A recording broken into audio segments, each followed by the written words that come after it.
When the German lines broke at last, their dead lay in hundreds, unburied on the battlefields.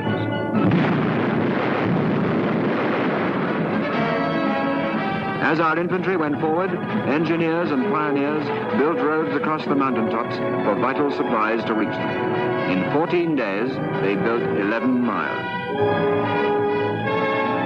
Meanwhile, further north, the Americans had embarked on their phase of the campaign. This started with the assault on Hill 609. Long-range artillery started the attack.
All batteries, left 8. Baker.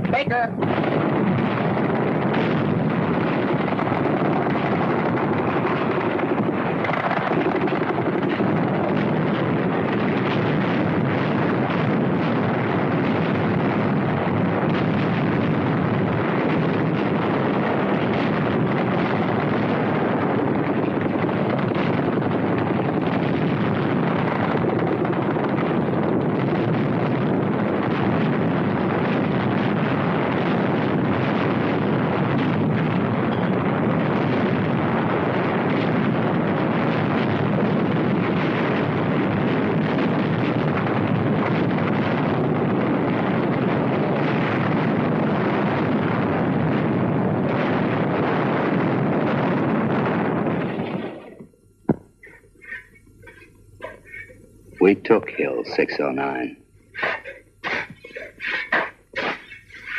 There weren't as many of us guys when we got to the top as there'd been at the bottom. But we took it. Thus, one by one, von Arnim's strongholds in the mountains fell. The Germans had been outfought. Now they were to be outwitted.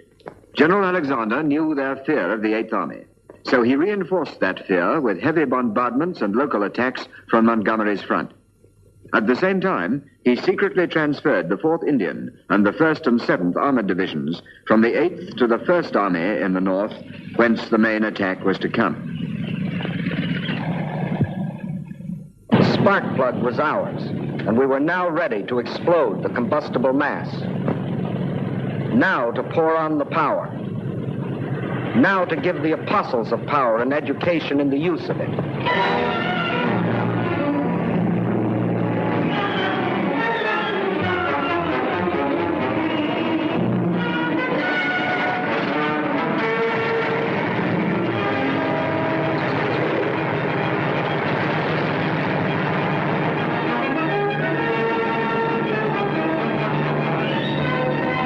British and Americans in the air with everything that could fly.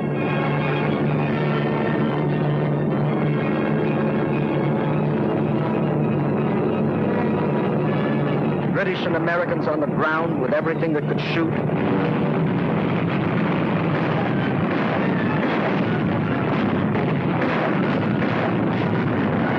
French artillery, French infantry.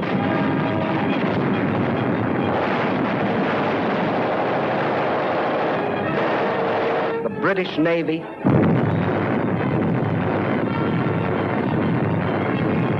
All poured forth their concentrated fury.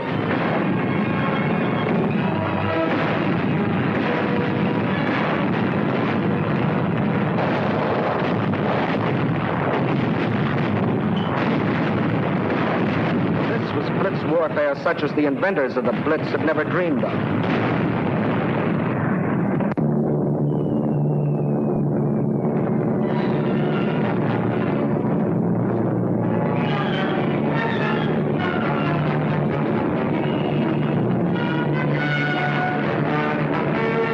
Nazis' challenge to the free world to fight or surrender was being answered.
After only 8 hours fighting, the hard crust of German resistance was shattered.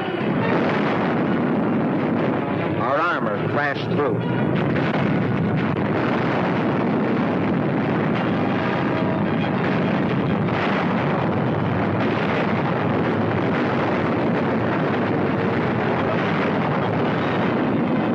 The Americans blitzed their way into Bizerte. The British smashed right through the center to capture Tunis. Then a British armored column crashed across the neck of Cape Bon to Hammamet. Another British column raced around the tip of the cape to prevent any evacuation. The whole Axis mass was split into 4 segments. The end came quickly. By tens, by hundreds, by thousands they came. On foot, in trucks, and behind their bands.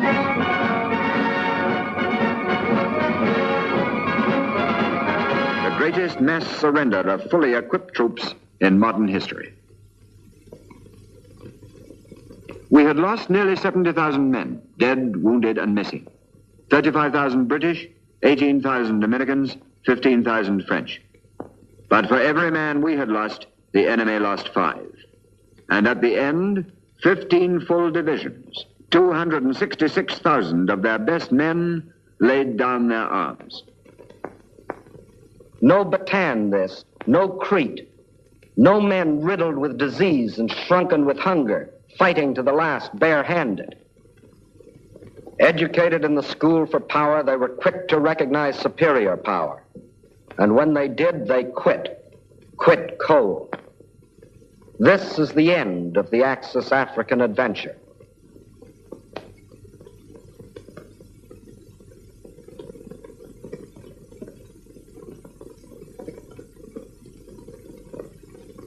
After all the racket, seems funny, don't it, Joe?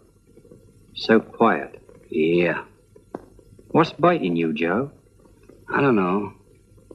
I can't help thinking all the hard work that went into those burnt-out tanks and half-tracks and airplanes. Gone for nothing. Had to be done. Oh, sure it did. But still in all, think of all the trucks and automobiles and things all that junk might have been. I know. Bloody shame. Just because he was told that he was a Superman. Well, he never figured things out for himself. Never argued the toss same as we do. Too bad he didn't hear some of our arguments at the old Dog and Fox back home. You know, I guess that's the real difference between us and them. We argue the toss, as you say, and they don't. Yeah, and when you don't argue the toss anymore, you